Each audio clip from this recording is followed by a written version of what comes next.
그릇이 큰 사람이란 어떤 사람이에요? 우현진님의 질문. 와. 이제 일반적으로 생각했을 때 그릇이 크다라는 평가가요. 뭐냐면 돈을 잘 쓰는 사람, 그쵸? 아니면은 배포가 큰 사람, 배포가 크다? 뭐 과감한 사람을 많이 얘기하거든요. 그릇이 크다라는 개념을. 과감한 사람. 근데 제 생각에는 그렇다라고 보진 않아요. 이거는 어떻게 보면은 사치한 사람도 그릇이 커 보일 수도 있고요. 단순히 무책임하지만 목소리가 큰 사람이 그릇이 커 보일 수도 있어요. 그냥 겉으로 봤을 때는요. 근데 절대로 그런 게 아닙니다. 네. 이거는 표면적으로 절대 조심해야 되는 부분이에요. 그거는. 그릇이 크다라는 건요. 정말로 그냥 그릇이 크다는 게 많은 부분을 생각할 수 있는 사람이어야 돼요. 예를 들어서 그릇이 작은 사람. 그릇이 작은 사람은 내 품 안에 사람이 5명이 있는데 5명한테 세부적으로 관심이 없어요. 네, 없습니다. 자기한테만 관심이 있는 사람. 이런 사람이 그릇이 작은 사람이에요. 제가 생각하는 거 뭐 각자의 이유가 있겠지만 제가 생각했을 때 그릇이 큰 사람은 사주에도 이런 관점으로 봐요. 그릇이 크다, 작다라는 거죠. 100명이 있는데도 그 사람을 전부 다 안을 수 있는 사람이 그릇이 큰 거예요. 그 100명을 안았다는 게 회식하러 가자 막 이런 게 아니라요. 세부적으로 문제 없이 신경 써줄 수 있는 사람을 뜻하는 겁니다. 그게. 네. 포용력. 이거 포용력이랑은 약간 느낌이 달라요. 네.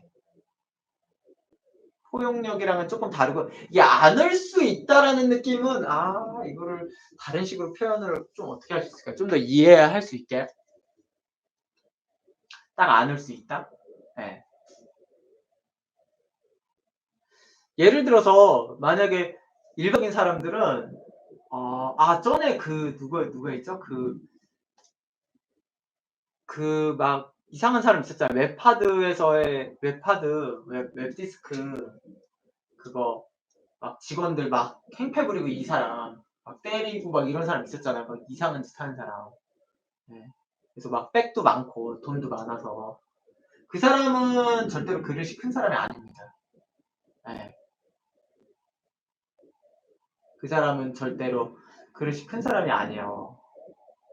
근데 진짜 그릇이 큰 사람은 이렇게 안아주는 느낌이 있어요. 양진호 맞아, 양진호. 절대. 근데 겉으로 보면 돈도 잘 쓰고 뭣도 하니까 그릇이 크다라고 생각할 수 있잖아요. 근데 절대 아니에요. 그런 사람은. 그릇이 크다라는 거는 정말로 다 관찰하고 그 사람이 뭘 원하는지 알고 이 사람의 행동 패턴까지도 다 알고 이렇게 그런 사람이 일반적으로 그럼 어디 있냐면 가끔씩 이런 미담들을 좀 들었을 거예요. 그 건물주가 있는데 건물주가 명절마다 뭐 또 사주고 오히려 건물주가 오히려 네, 선물 세트도 뿌리고 뭐 그 가게의 홍보도 오히려 해주고 막 이런 사람들 있잖아요. 그런 사람들이 이렇게 포용한다라는 느낌을 주는 거예요. 내가 건물주지만 이 2층에 상가에 이 사람은 장사를 하는데 지금 매출이 잘 나오고 있을까? 이런 거 고민을 해주는 거죠. 네. 맞아요. 안따라는 의미가 약간 그런 포옹과 엄마 같은 느낌이잖아요. 네. 그냥 너그럽다보다는 더 발전해야 돼요. 너그럽다라는 거는 왜냐하면 그냥 성격이 부드럽기만 해도 너그러워 보일 수가 있기 때문에 좀 더 그런 느낌이에요. 근데 이게 왜 그 차이가 있냐면 생각해 보세요. 그릇이 크지 않으면 내가 그 사람을 관찰을 그렇게 세부적으로 할 수 없어요. 예를 들어서 그 밑에 대리 있잖아요. 대리가 일반 회사에서 대리는 절대로 사장 마음을 모릅니다. 네, 사장 마음 몰라요. 절대 대리는 죽어도 몰라. 죽어도 몰라. 근데 대리인데도 사주에서 이제 그 크다라고 하는 사람 아까 말씀하신 그릇이 큰 사람들은 자기 계급이 대리인데도 불구하고 사장 마음을 알아요. 네. 그리고 그거를 이해하고 그렇게 움직일 수 있어요. 그런 사람들이 이제 나중에 사장이 될 수 있는 거예요. 근데 그릇이 작은 사람 절대 못 돼요. 그래서 사실은 그 일반적인 주인의식이랑 약간 비슷할 수도 있어요, 그게. 저 아는 경인일주 사장님 직원들 출퇴근 어렵다고 차 사라고 1,000,000원씩 주셨대요. 오, 뭐 그런 것도. 근데 이거는 조금 더 봐야 돼요. 예, 그 1,000,000원을 준 게 그냥 돈질한 건지 아니면 진짜로 걱정해서 준 건지에 대한 관찰은 조금 필요하긴 합니다. 근데도 뭐 어느 정도 그릇은 크다라고도 볼 수 있죠. 네. 러브 마이 라이프 814님 그릇이 크고 작은 거랑 성공하는 거랑 관계가 없나요? 관계가 있어요. 네, 관계가 있습니다. 굉장히 관계가 있습니다. 네. 그릇이 큰 사람이 결국에는 사람을 통해서 돈을 벌 수 있어요. 네. 사람을 통해서 돈만 버는 게 아니라 어떤 사람은 돈은 없지만 그릇이 커 이런 사람들은 사람을 통해서 행복을 얻을 수 있습니다. 법륜 스님 같은 사람. 네. 법륜 스님이 부자는 아니잖아요. 그렇다고 스님한테 성공했다라는 걸 말을 쓸 수는 없잖아요. 사실은 스님이 뭐 성공이야 성공. 사실은 그렇지 않아요. 스님한테 법륜 스님한테 성공하셨네 법륜 스님 이럴 수는 없잖아요.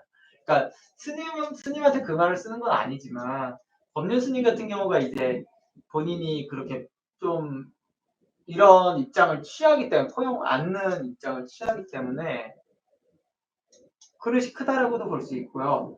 본인이 행복해질 수도 있는 거죠. 법륜 스님으로서 그렇게. 그리고 그런 느낌이 진짜 그릇이 크다라고 보는 거예요. 무조건 돈과 성공만을 얘기하는 게 아니라 이 안아줬을 때 나도 따뜻하고 행복해지고 그 사람도 행복해질 수 있다면 그거 자체도 그릇이 큰 사람들이 할 수 있는 거예요. 교황님들 교황인데 막 이런 호응 능력이나 따뜻한 능력이 없으면 아니 애초에 되지도 않겠죠. 그 위치까지 그냥. 네. 법륜 스님은 그릇이 크다라고 봐야죠. 네.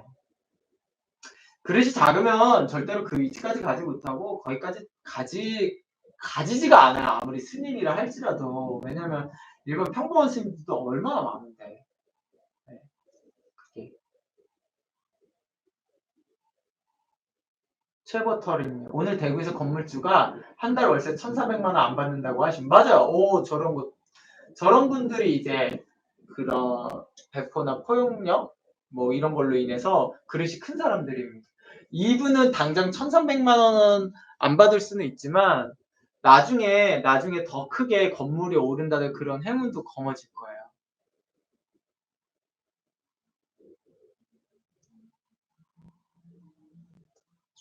좀 더 종교성이 있는 사주여야 할까요? 그 부분도 좀 있긴 있어야 될 것 같아요. 왜냐면 종교성이 있는 사주가 좀 더 따뜻한 느낌을 줄 수도 있습니다. 실제로. 네, 근데 종교성 중에서도 약간 그 금수 계열보다는 화토 계열이 그래요. 금수 계열은 기독교나 약간 좀 천주교 계열이라 그랬잖아요. 근데 그런 사주들은 아무래도 조금 절대신을 더 추구하는 방향이기 때문에 좀 더 냉정해질 수 있어요.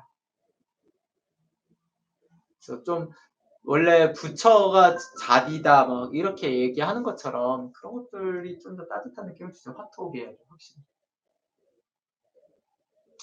아무튼 그게 이제 그릇을 좀 표현하고 그게 돼야지만 사회적으로 성공하고 리더가 될 수 있죠. 그게 없으면 잘 안 돼요.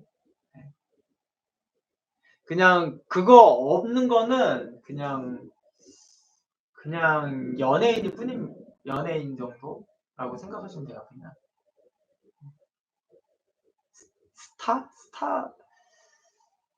스타 중에서도 우리 연예인 중에서도요. 그냥 혼자만 빛내는 사람이 있고 뭔가 포용력이 있는 사람이 있다고 해요. 유재석도 그릇이 큰 거예요. 유재석 보면은 되게 마르고 외모나 목소리도 경박한 느낌을 잠깐 주긴 하지만 굉장히 유재석도 그릇이 큰 사람인 겁니다. 네, 실제 사주도 그렇게 일부 나올 거예요. 네. 본원이 정축일주였나? 유재석이요? 잘 기억이 안 나네요. 사주를 하도 오랜만에 봐서. 잠깐만요. 제가.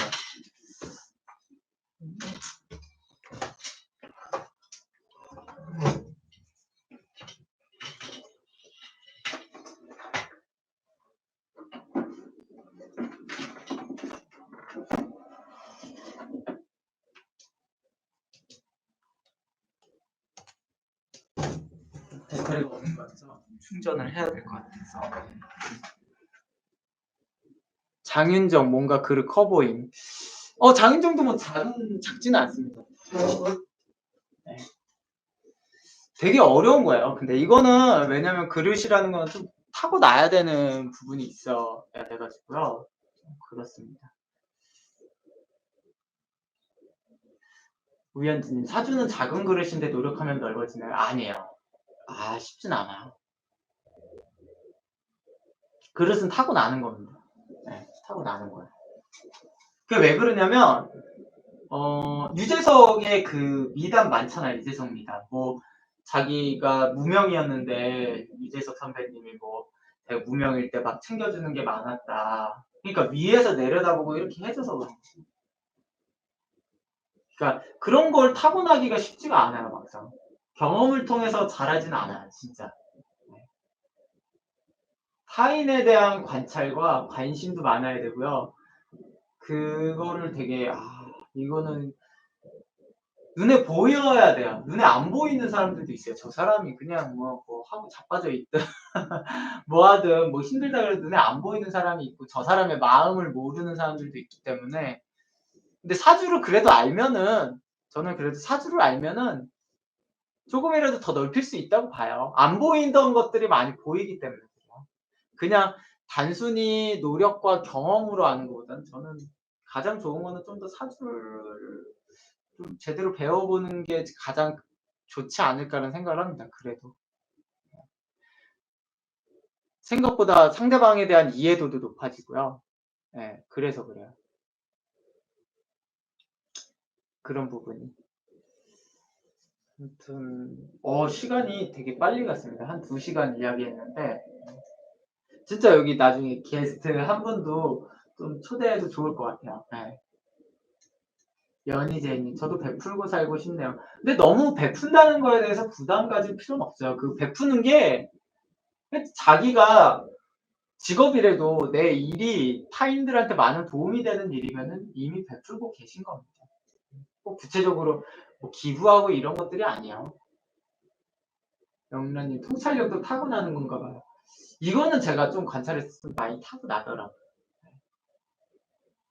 훈련으로 잘 안 돼요. 네. 근데 모든 게 다 타고나는 거라 사실은 통찰력도 타고나긴 하죠. 네. 근데 통찰력이 많다고 어떻게 쓰느냐의 문제죠, 사실은. 통찰력을 이제 종교나 이런 걸로 쓰면 더 따뜻하게 쓸 수 있고요. 사주가 나쁜데 통찰력만 뛰어나면 뭐 사기도 많이 치겠죠.